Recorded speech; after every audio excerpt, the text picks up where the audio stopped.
Hey, what's up? It's Tati and I'm back with another video. This time my predictions for ROH Final Battle pay-per-view. I wasn't 100% sold on this, but I was gonna watch it anyway. It's wrestling, I'm cool with it. However, they announced that the ROH titles will be on the line, thank God, and it will be against the Briscoes. Now let me just talk about it now since I'm mentioning it. First of all, the pay-per-view do start at 4 o'clock, so that is pretty early, especially for a Saturday. I ain't got nothing going on, so that time is perfectly fine for me, but I have seen some other fans complaining about this time. I think it's perfectly fine, especially with other sports going on later on in the evening. Now let me just talk about the ROH tag team title match first. To be honest, I was kind of complaining because I know FTR has been complaining about not being on AEW TV and whatnot, and they did have that match with the Acclaim, and I'm so happy that they put them over. They have 3 titles on them. There is no reason why they shouldn't be busy, and especially if an ROH pay-per-view was coming up and they had the tag team titles, they should be on it. Now, prior to Wednesday, there was no mention of these titles being defended at the pay-per-view, and I was complaining about it a little bit.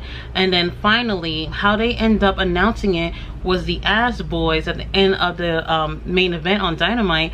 They have a Christmas card from the Briscoes saying that they want to go against him at the Final Battle pay-per-view. Now, to be completely honest, this bullshit about the Briscoes not being allowed to be on TV is crazy. Let me just say this. I consider myself an ally to the LGBT community. However, okay, I do believe that just because they said something doesn't mean that they have to be taken off of TV. Like, get over it at this point. What they said was inappropriate, sure, but people grow and move on.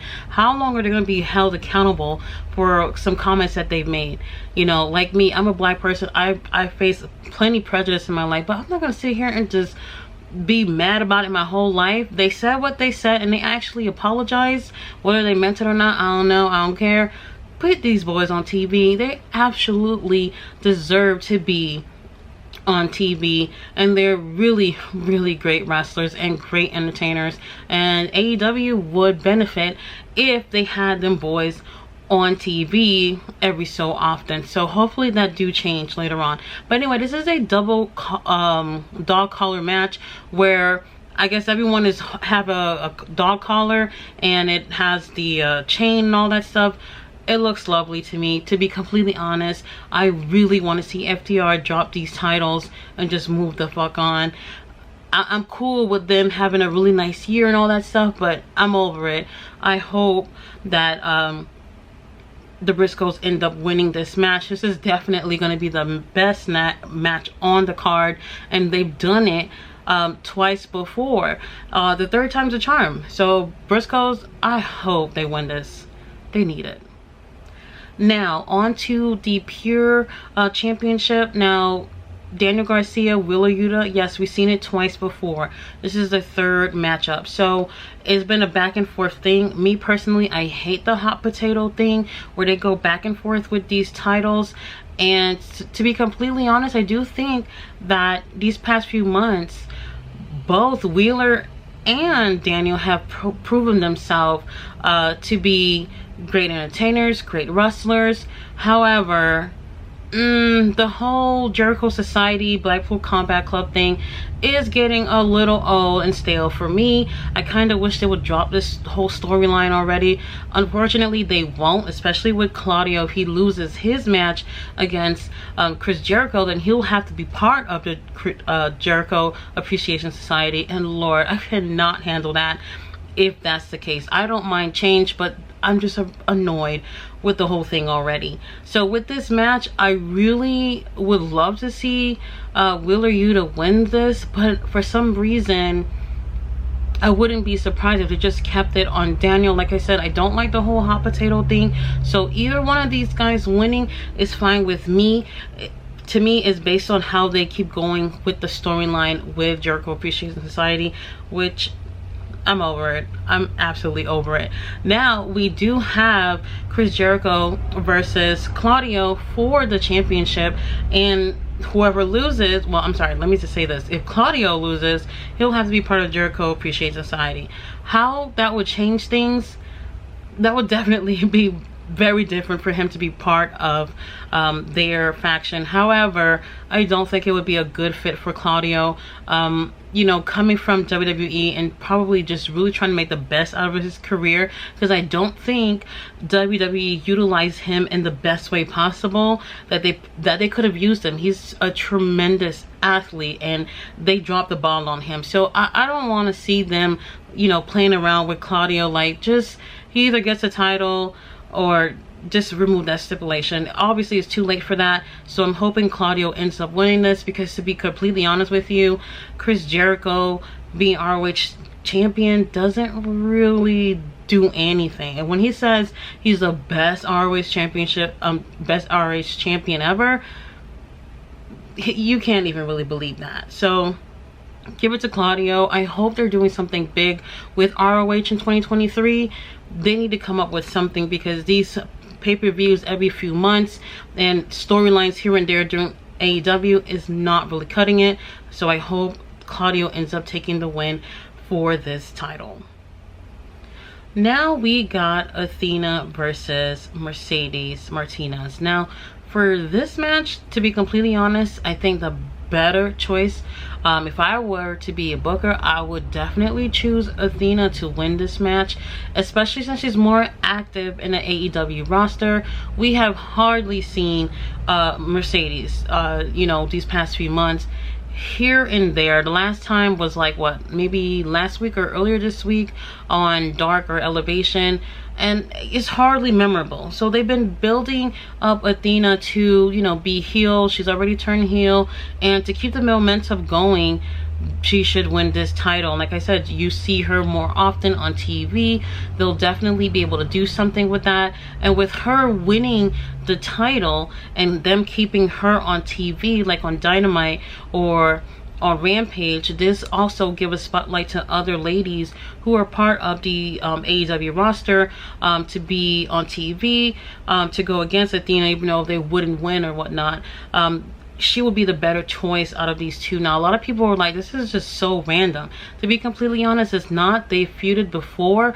So I do see here that AEW do rely on like long-term storytelling, and this is one of those examples. But definitely, as far as what's happening right now, Athena would be the best choice to win this match.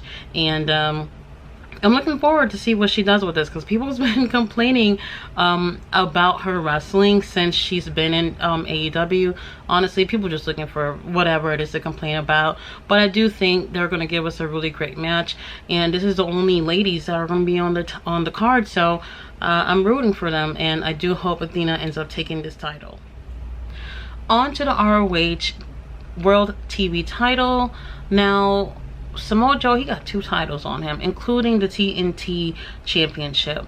Now, some people will be like, it don't even matter if he wins or loses. I think for storyline purposes, yes, it matters if he can win this match and still continue to hold these 2 titles. This will give him a lot of validity, especially against someone like Wardlow or Powerhouse Hobbs. Now, with Hobbs, I don't know what's going on with him. He in and out of AEW as far as him being on TV. So we haven't seen too much of him. I think it was absolutely fantastic that they had taken that title off of Wardlow and give it to Samoa Joe. However, going into this pay-per-view, there wasn't really any backstory between Samoa Joe and Juice Robinson. So it would be cool for someone like Juice, who is freshly signed, who we haven't really seen much of basically at all. Probably a handful of matches at AEW, win this title. So it would be cool if he win. However, I don't see them going that way with it. I do see, for storyline purposes, that they keep this title on Samoa Joe, and I'm very interested to see how these two face off in the ring.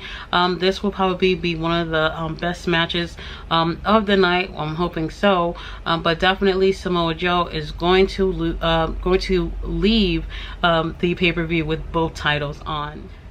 All right, so we do have another tag team match on this card, which is Shane Taylor Promotions versus Swerve in Our Glory. Now, no backstory that I can think of. I don't think so.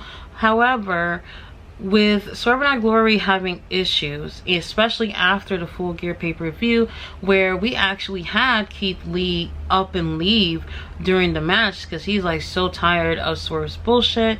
Now it makes you wonder, like, what is Swerve gonna do this time? Swerve might be like, you know what, since you did me wrong and left the match and I had to fend for myself for our team against the Acclaim a couple of weeks ago, he might do the same to Keith Lee. So I would not be surprised if it ended up going that way, but for some reason I just feel like they're gonna end up winning this match.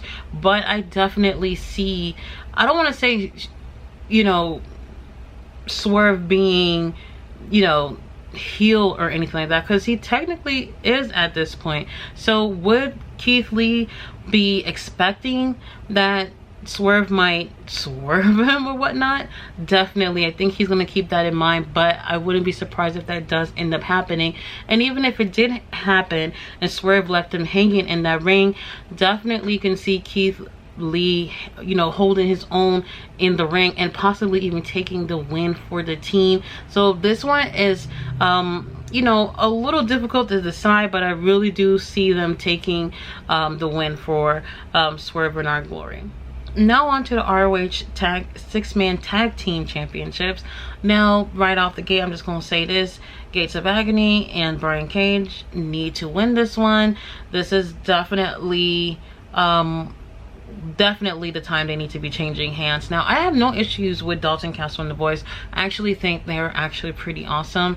However, I just feel like right now I don't know what direction they're going with ROH, but I do feel like it needs to change hands, especially to this group of trios. Now if they end up winning, now we'll be able to see Gates of Agony and Brian featured more on AEW, like on Rampage and Dynamite, which is good for other trios, because now we got the EVPs are back with Kenny Omega, and they're definitely hogging the trios title with this stupid 7 best out of 7 bullshit trios match that they're having, and they've only had 3 matches at this point. I'm over it. So while they're doing all that over there, we can have the ROH title and other trios at AEW going for the 6-man tag. I hope that's the way that they go with this. Even if they don't win, they could just feature this so we can have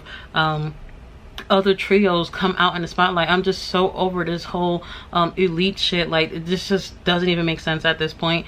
But for this match, I am definitely going with Gates of Agony and Brian Cage winning the titles. All right, y'all, so I think I mentioned all the matches. It definitely feels like a so much smaller card. I think that was what, 7 matches all together. You already know AEW, they've been having like 10 matches, 12 matches I believe earlier this year. But they haven't announced any pre-shows like they've done in the past. But you know, later on is Rampage, so this is what they usually do: wait till Rampage, and all of a sudden they got a whole stack hour of matches for pre-show. So if they have that, that would be cool too.